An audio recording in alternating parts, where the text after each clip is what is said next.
Você já deve ter ouvido falar entre Pix direto, Pix indireto, mas não sabe exatamente quais são os requisitos e qual é o melhor modelo que se aplica para o seu negócio. Por isso, nesse vídeo, vou te explicar o conceito de cada um deles e, no final, te ajudar a entender se o seu caminho é para um Pix indireto ou se tornar participante direto do Pix. Olá pessoal, meu nome é Beni, sou especialista em regulatório. No vídeo de hoje, vou te explicar a respeito de Pix indireto, Pix direto e qual a melhor opção para o seu negócio. Nesse mês faremos um especial sobre regulatório, então se você gosta do tema, gosta de se atualizar, se inscreva no nosso canal, ative as notificações, dá um gostei e acompanhe a gente. Como todo mundo sabe, o Pix hoje no Brasil é o instrumento de pagamento de transação mais utilizado. Cada vez mais, cada ano, há um crescimento muito grande na utilização. E o modelo de negócio dele foi criado inicialmente trazendo como necessidade obrigatória que alguns bancos, principalmente com relação ao porte, aderissem ao Pix, fornecessem o Pix de forma obrigatória. E ultimamente, tanto instituição de pagamento como emissora de moeda eletrônica, instituição financeira como SCD, também vem aderindo ao Pix, vem fornecendo esse tipo de serviço, mas como algo que não é obrigatório. Faz parte do modelo de negócio, é interessante do ponto de vista comercial, mas não necessariamente essa empresa precisa aderir ao Pix ou fornecer o serviço de forma obrigatória. O pressuposto do Pix é que exista uma conta transacional. Então, o Pix como instrumento de pagamento, ele depende do fornecimento de uma conta, depende de um depósito prévio de recurso para que seja utilizado.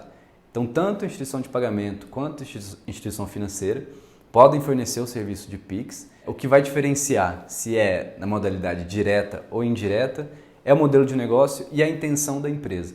Então, se ela utiliza a transação, tem um faturamento, tem um volume de transação acima do limite exigido pelo Banco Central, obrigatoriamente você precisa aderir ao Pix. Se você tem abaixo do limite, você está de forma facultativa a adesão, então não é necessário que você faça isso obrigatoriamente. E o Pix direto, ele pressupõe uma autorização do Banco Central. Então é preciso que tanto a instituição financeira quanto a de pagamento passe pelo processo de autorização, faça o cadastro no SPI, que é o Sistema de Pagamento Instantâneo, como se fosse uma variação do SPB, tá? Mas voltado para pagamentos instantâneos, voltado para Pix, para que ela seja homologada como participante direto. Já o participante indireto, ainda existem modelos de negócios não regulados, então existem as IPs não reguladas, que já operavam antes de 2021 e hoje estão numa regra de transição. Elas podem aderir ao Pix de forma indireta sem que a instituição de pagamento tenha autorização. Então a gente hoje está no momento transitório, que ainda existem esses modelos de negócio, daqui a pouco não vai existir mais, então todo mundo que trabalha com pagamento vai obrigatoriamente passar pelo processo, mas hoje existem empresas que fornecem um Pix de forma indireta que não tem autorização.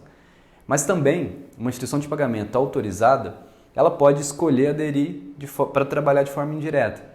E aí, a participação de forma indireta depende também de você ter um contrato com o participante responsável, que é um participante direto, para que ele forneça os acessos, para que ele regule e para que ele exija os normativos do Banco Central e que tudo que seja necessário para ele seja também repassado para o participante indireto. Então, trazendo um pouquinho para o Pix indireto, para a participação indireta no Pix, são 3 etapas principais para aprovação de forma indireta no Pix.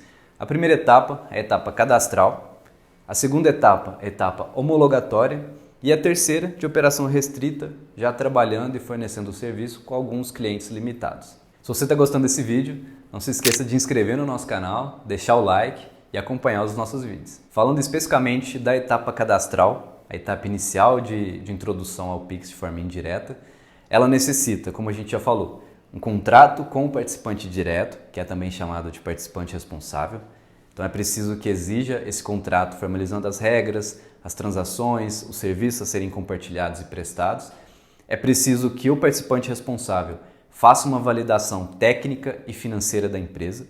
Então a instituição de pagamento que pleiteia se tornar participante indireto, é preciso que ela tenha um capital mínimo, que é exigido de R$1 milhão, que o balanço patrimonial dela também compõe esse capital de R$1 milhão. É preciso que ela seja aprovada também pelo participante responsável do ponto de vista de tecnologia, então a tecnologia também precisa ser propícia para isso, e da capacidade técnica de quem vai tocar o negócio. Então é preciso também que as pessoas, os administradores, os diretores da empresa tenham experiência e conheçam também desse mercado para que sejam aprovados. E essa análise, ela não é feita pelo Bacen, é feita pelo participante responsável. Então ele analisa o ponto de vista de compliance, as políticas, como que acontece os controles internos da empresa, ele avalia os documentos financeiros da instituição de pagamento, ele avalia também, eventualmente, o currículo, a capacidade técnica ali de quem vai tocar o negócio, para que ele emita uma declaração e essa declaração seja apresentada para o Banco Central. Então, no final das contas, o participante responsável ele se compromete perante o Banco Central de que tudo que está acontecendo com esse participante indireto é também responsabilidade dele. Então, apesar de não passar pela aprovação do Bacen, o Bacen acaba exigindo também o regulatório para o participante direto e ele, por sua vez, repassa isso para o participante indireto. Então é muito importante que haja essa validação e que a empresa, né, a instituição de pagamento, ela cumpra tudo isso, prepare a estrutura dela para que seja primeiro aprovada pelo participante e posteriormente aprovada pelo Banco Central. A etapa cadastral, ela leva em média 2-3 meses para que seja finalizada. Então, uma vez toda a documentação aprovada pelo Banco Central, a gente segue para a etapa seguinte, que é a etapa homologatória. Nessa etapa é feito de fato os testes de Pix, então existe um ambiente do Banco Central para que a instituição de pagamento faça os testes. Então, desde testes de QR Code, o QR Code dinâmico, transação, então tudo que envolve todas as modalidades de transações de Pix, é feito o teste, validado do ponto de vista de integração e tecnologia, e uma vez aprovado, dentro do sistema do Bacen, ele recebe uma validação, uma autorização para seguir para a próxima etapa.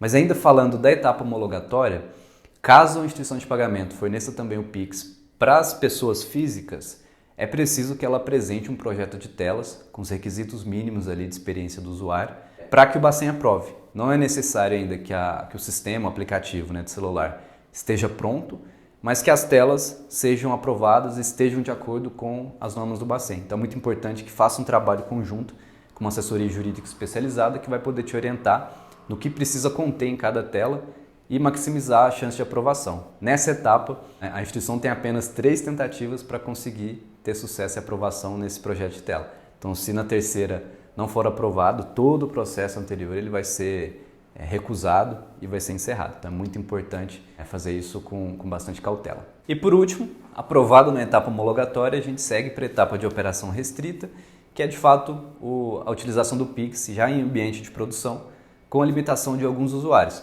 para que seja de fato efetivado as validações já feitas anteriormente, que as transações aconteçam de forma correta, para depois abrir para o público em geral. Fique até o final do vídeo que eu vou te explicar o porquê do Pix indireto ser bastante utilizado atualmente e qual que é o melhor cenário para você dentro do seu modelo, se é direto ou indireto. Hoje existe uma busca muito grande para se tornar participante indireto do Pix, muito pelas resoluções 269 e 293 do final do ano passado, que trouxeram algumas modificações no que diz respeito à terceirização do Pix. Então, antes, muitas instituições de pagamento utilizavam uma estrutura de conta bolsão, no qual ela tinha uma conta junto a alguma instituição financeira e para o cliente final dela, usuário da conta, né, da subconta, era criada apenas uma conta gráfica de usuário e senha ali, sem que fosse possível individualizar essa conta perante o Banco Central. Então, toda a movimentação que acontecia dentro dessa conta era vista como se fosse uma conta única, não individualizada. Então, movimentava-se milhões dentro dessa estrutura, sem saber se de fato foi produto de lavagem, se existe algum risco envolvido, uma fraude envolvida, porque a conta criada era simplesmente dentro do sistema, né, nesse estilo de conta gráfica.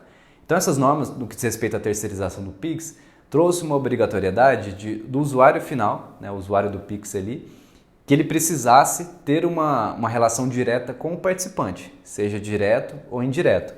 Por isso a necessidade de muitas instituições de pagamento que operavam com conta bolsão de se tornar participante indireto para poder cumprir esse normativo.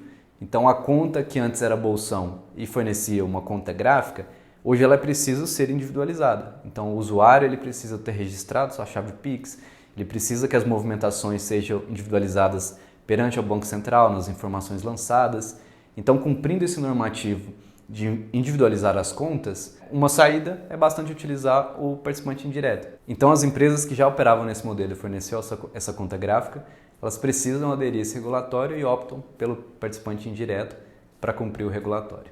Então, para fechar, um ponto positivo do participante direto é que ele tem mais autonomia, ele vai ter acesso à rede do Banco Central de forma direta, Mas por outro lado, também demanda mais estrutura, mais regulatório, mais capital, mais tecnologia, então acaba dificultando um pouco as empresas que estão começando já a iniciar nessa estrutura. Por isso o Pix, de forma indireta, ele tem menos requisitos, é um pouco menos burocrático perante ao Banco Central, as necessidades tanto de capital quanto regulatório também são mais flexíveis, mas por outro lado ele tem menos autonomia. Então ele acessa, de certa forma, ao sistema do Bacen, mas sempre por meio do participante direto. Espero que você tenha gostado do vídeo, espero que tenha entendido um pouco mais sobre as modalidades de Pix, direto e indireto.